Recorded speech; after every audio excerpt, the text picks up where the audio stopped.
ஆண்டவரும் இரட்சகருமாகிய இயேசுவின் இனிய நாமத்தில் ஒவ்வொருவருக்கு அன்பின் வாழ்த்துதல்கள். கர்த்தருடைய பரிசுத்த கரம் உங்கள் ஒவ்வொருவரையும் தொட்டு ஆசீர்வதித்து நடத்தும். இந்த நாளுக்கென்று நம்முடைய தியானத்திற்கு ஏசாயாவின் புத்தகம் 37ஆம் அதிகாரம் 35ஆம் வசனத்தை கவனிக்கும்படி விரும்புகிறேன். வேதம் சொல்லுகிறது, என் நிமித்தமும் என் தாசனாகிய தாவீதின் நிமித்தமும் நான் இந்த நகரத்தை இரட்சிக்கும்படிக்கு இதற்கு ஆதரவாய் இருப்பேன் என்பதை கர்த்தர் உரைக்கிறார் என்று சொல்லி அனுப்பினான். பிரியமானவர்களே, தேவனுடைய வார்த்தை பரிசுத்தமான வார்த்தைகள், ஜீவனுள்ள வார்த்தைகள், என்றும் மாறாத வார்த்தைகள். கர்த்தர் சொல்லுகிற வார்த்தை கவனிங்கள். நான் இந்த நகரத்துக்கு ரட்சிக்கும்படிக்கு இதற்கு ஆதரவாய் இருப்பேன். இந்த நகரத்துக்கு என்று எழுதியிருக்கிறது. ஒரு விதத்திலே நாம் இருக்கிற நகரத்தையும் சொல்லலாம். நீங்கள் எபேசியரின் புத்தகம் 2ஆம் அதிகாரம் 19ஆம் வசனத்தை வாசிக்கிற போது வேதம் சொல்லுகிறது, ஆகையால் நீங்கள் இனி அந்நியரும் பரதேசிகளுமாய் இராமல் பரிசுத்தவான்களோடே ஒரே நகரத்தாரும் தேவனுடைய வீட்டாருமாயிருந்து. நகரத்தார் என்று குறிப்பிடப்படுவது தேவனுக்கு பிரியமானவர்கள், தேவன் நம்புகிறவர்கள், விசுவாச குடும்பத்தாரைத்தான் தேவனுடைய வீட்டார், நகரத்தார் என்று வேதம் சொல்லுகிறதை நாம் பார்க்கிறோம். நகரத்தாருக்கு தேவன் செய்கிற ஆசீர்வாதம். முதலாவது, தேவன் இந்த நகரத்துக்கு ஆதரவாய் இருப்பேன் என்று சொல்லுகிறார். இதை கேட்டுக்கொண்டு இருக்கிற அன்பு சகோதரனே, சகோதரியே, ஒவ்வொரு நாளும் புது புது சவால்கள், புது புது பிரச்சனைகள், புதிய சங்கடங்கள், புதிய சவால்கள் நம்மை சந்தித்து கொண்டு இருக்கிற இந்த உலகத்திலே தேவன் உங்களுக்கு எனக்கு ஆதரவாய் இருப்பேன் என்று சொல்லுகிறது எவ்வளோ பெரிய ஆசீர்வாதம். ஆதரவற்று தவிக்கிற அநேகர் உண்டு. அனாதை விடுதிகள், வயதானவர்களுக்கு விடுதிகள், இப்படியெல்லாம் நிறைய ஸ்தலங்கள் ஏற்படுத்தப்பட்டிருக்கிறது. இதெல்லாம் யாருக்கு தெரியுமா? ஆதரவற்றவர்களுக்காக. ஆனால் தேவன் சொல்லுகிறார், ஆதரவற்றவர்களுக்கு நான் ஆதரவாயிருப்பேன். கவலைப்படாதிருங்கள். ஒருவேளை உங்களை ஆதரித்தவர்கள் இன்றைக்கு உங்களுக்கு விரோதமாய் மாறியிருக்கலாம், கைவிட்டு இருக்கலாம். தேவன் சொல்லுகிறார், இந்த நகரத்துக்கு நான் ஆதரவாயிருப்பேன். அதே போல இந்த நகரத்துக்கு தேவன் செய்கிற காரியம் என்னவென்றால், இதே ஏசாயாவின் புத்தகம் 33ஆம் அதிகாரம் 24ஆம் வசனத்தை கவனிக்கிற போது இந்த நகரத்தாருக்கு தேவன் சொல்லுகிற இன்னொரு பெரிய ஆசீர்வாதம் என்னவென்றால், இந்த வேதம் சொல்லுகிறது, வியாதிப்பட்டிருக்கிறேன் என்று நகரவாசிகள் சொல்வதில்லை, அதில் வாசமாயிருக்கிற ஜனத்தின் அக்கிரமம் மன்னிக்கப்பட்டிருக்கும். 2 நன்மைகளை தேவன் சொல்லுகிறார். ஒன்று வியாதியிலிருந்து விடுதலை, இன்னொன்று அக்கிரமம் மன்னிக்கப்பட்டிருக்கும். பிரியமானவர்களே, ஏதோ ஒரு சம்பந்தம் இருக்கத்தான் செய்கிறது. நம்ம வாழ்கிற வாழ்க்கை அதிலே அக்கிரமம் இருக்குமானால் தேவன் சுகமாக்கத்தான் விரும்புகிறார். அந்த அக்கிரமங்கள் மன்னிக்கப்பட வேண்டும். பிரியமானவர்களே, இயேசுவின் இரத்தம் சகல பாவங்களையும் நீக்கி நம்மை சுத்திகரிக்க நீதியும் உண்மையுள்ளதுமாய் இருக்கிறது என்று 1 யோவான் 1:7 நமக்கு சொல்லுகிறது. ஆகவே தேவனிடத்திலே தாழ்த்தி வருவோம். ஆண்டவரே, என் உள்ளத்திலே உமக்கு பிரியமில்லாத காரியங்கள், தவறுகள், குற்றங்கள் மன்னிக்கப்படட்டும். தேவன் மன்னித்து சுகத்தை தருகிறவர்.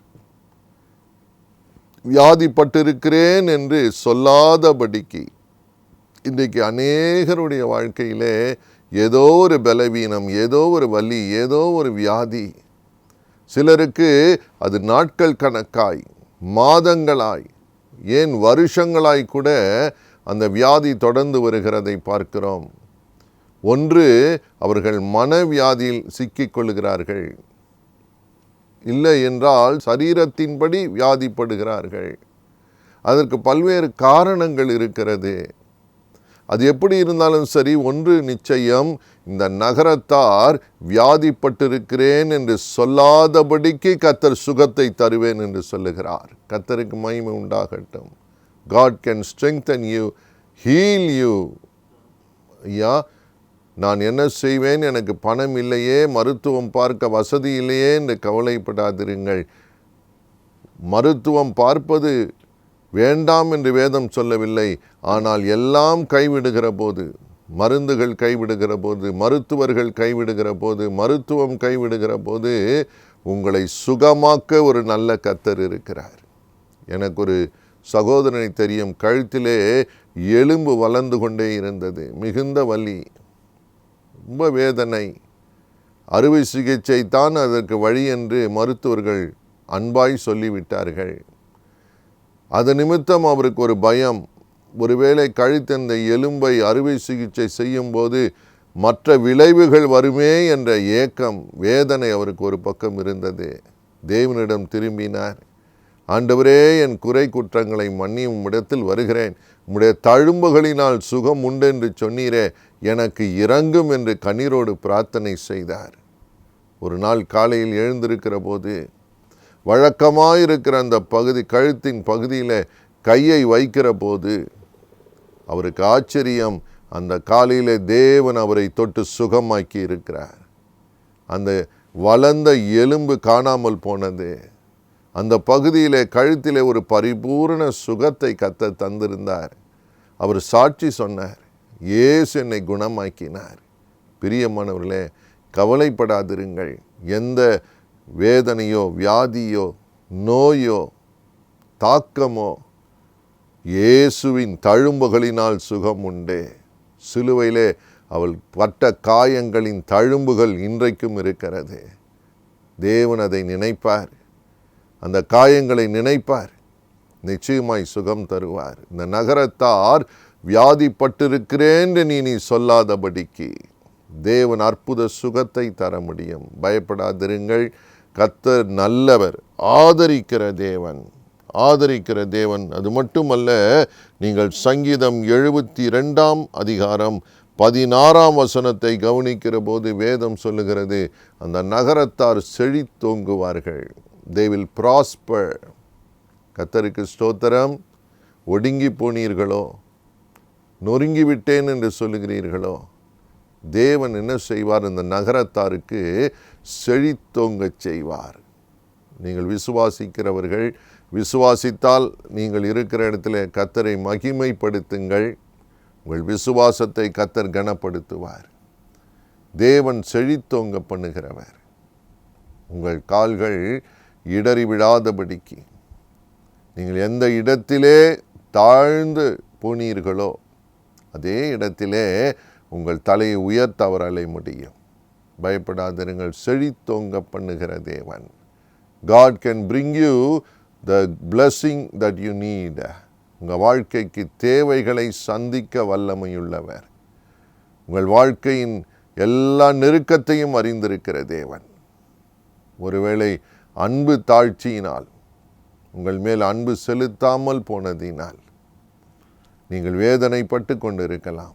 அன்பை இழந்ததினால் வேதனைப்பட்டு கொண்டிருக்கலாம். உங்களோடு கூட கர்த்தர் பேசுகிறார். உங்கள் ஆத்துமாவை செழித்தோங்க பண்ணுகிறவர், உங்கள் ஆவிக்குரிய வாழ்க்கையை செழித்தோங்க பண்ணுகிறவர். இந்த உலகத்திலேயும் அன்பை இழந்து போன உங்களுக்கு தேவ அன்பை விளங்க பண்ணுகிறவர். அன்பிலே செழித்தோங்க பண்ண வல்லவர் அவர். கவலைப்படாதிருங்கள். தேவனுடைய கரம் குறுகி போகவில்லை. இந்த நகரத்தார் செழித்தோங்குவார்கள் என்று எழுதியிருக்கிறது.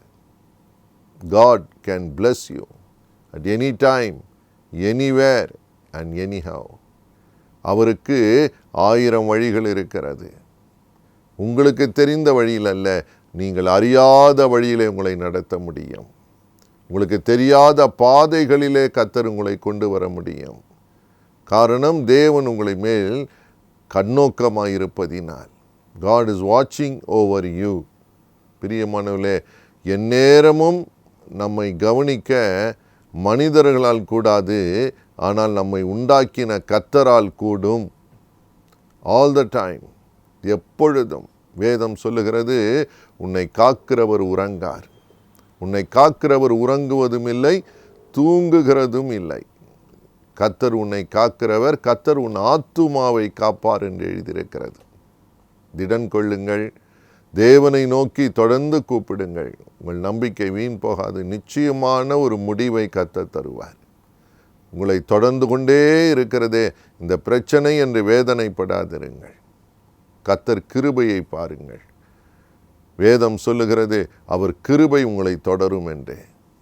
தைரியம் கொள்ளுங்கள். தேவனே என்று இயேசுவை மகிமைப்படுத்தி கூப்பிடுங்கள். தேவனுடைய வல்லமை இன்றைக்கு உங்களை தொடப்போகிறது. தேவனுடைய மகத்துவமான பிரசன்னம் உங்களை நிறைக்கும். பிரியமானவர்களே, பலவித இக்கட்டுகளில் இருக்கிற உங்களுக்கு தேவன் தயவு பாராட்ட விரும்புகிறார். நிச்சயமாகவே இந்த நாளிலே ஒரு புதிய வழியை திறக்க அவரால் ஆகும். உங்கள் தலையை உயர்த்துகிற தேவன். கர்த்தரிடத்தில் திரும்புவோம். ஆண்டவரே, நீ சொன்ன வார்த்தையை நம்புகிறேன் என்று சொல்லுவோம். ஒருவேளை நீங்கள் வேதத்தையே பல நாட்களாக எடுக்காமல் போயிருக்கலாம், சோர்ந்து போயிருக்கலாம். ஐயா, வேதத்தை படிக்கக்கூட எனக்கு ஆர்வம் இல்லை என்று சொல்லலாம். ஆனால் கர்த்தருடைய அன்பு உங்களை விட்டு விலகாது. தேவன் நல்லவர். நாம் அவரை இப்பொழுது கூப்பிடுவோம், தாழ்த்துவோம். ஏசப்பா, எனக்கு உம்முடைய வசனத்தின்படி நன்மை உண்டாகட்டும் என்று சொல்லுங்கள். அற்புதங்களை செய்கிறவர் உங்களோடு இருக்கிறார். நாம் ஜெபிக்கலாமா? எங்களை நேசிக்கிற நல்ல தகப்பனே, மனது உருகும் தெய்வம், இப்பொழுதும் கூப்பிடுகிற உம்முடைய பிள்ளைகளை பாரும். ஆண்டவரே, இந்த நகரத்துக்கு ஆதரவாக இருப்பேன் என்று சொன்னீரே, உம்முடைய ஆதரவை விளங்க பண்ணுங்க. அழிவிலிருந்து தப்புவிக்கிறவர், ஆதரித்து நடத்துகிற தேவன், அணைத்து கொள்ளுகிற கர்த்தர். தகப்பனே, எந்தெந்த உள்ளங்களெல்லாம் விரக்தியாயிருக்கிறதோ, அன்புக்காக ஏங்குகிறதோ, உம்முடைய கல்வாரி அன்பினால் நிரப்பிவிடும். நீர் ஆதரிக்கிறவர் என்பதை அவங்க விளங்க கொள்ள அற்புதங்களை செய்யுங்கப்பா. ஆசீர்வதியும். இப்பொழுதே வேலை ஸ்தலத்தில் இருக்கிற நெருக்கங்கள் நீங்கட்டும். அவங்க குடும்பத்தில் இருக்கிற நெருக்கங்கள் நீங்கட்டும். அவங்க உள்ளத்தில் இருக்கிற போராட்டங்கள், மனதின் போராட்டங்களிலே ஒரு சமாதானத்தை தாரும். நீர் ஆதரவாய் இருக்கிறீர் என்பதை விளங்க பண்ணும். குடும்பத்தின் உறவுகளில் இருக்கிற எல்லா பிரச்சனைகள், பிரிவுகள் நீங்கட்டும். அந்த ஆவிகளை சபிக்கிறேன். பிரிவினை ஆவிகளை கடிந்து கொள்ளுகிறேன்.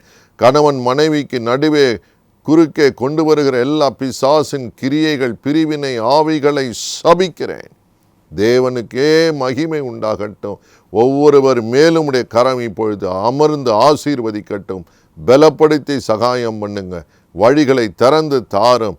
நீர் ஆதரிக்கிறதை விளங்க பண்ணும். சுகமாக்கும் அப்பா. ஒவ்வொரு சரீரமும் ஆவியும் ஆத்துமாவும் பலனடையட்டும். தேவ சுகத்தை பெற்று வாழட்டும். சாட்சியாய் நிறுத்தும். இயேசுவின் இரத்தத்தை தெளித்து ஜெயத்தை எடுக்கிறோம் நல்ல பிதாவே. ஆமேன், ஆமேன். God bless you. கர்த்தர் நிச்சயமாக உங்கள் ஜெபத்தை கேட்டிருக்கிறார். உங்களை சாட்சியாய் நிறுத்துவார். எல்லா கண்ணீரிலிருந்து உங்களை மாற்றி தேவனுடைய துதியை சொல்லுகிறவர்களாய் வைப்பார்.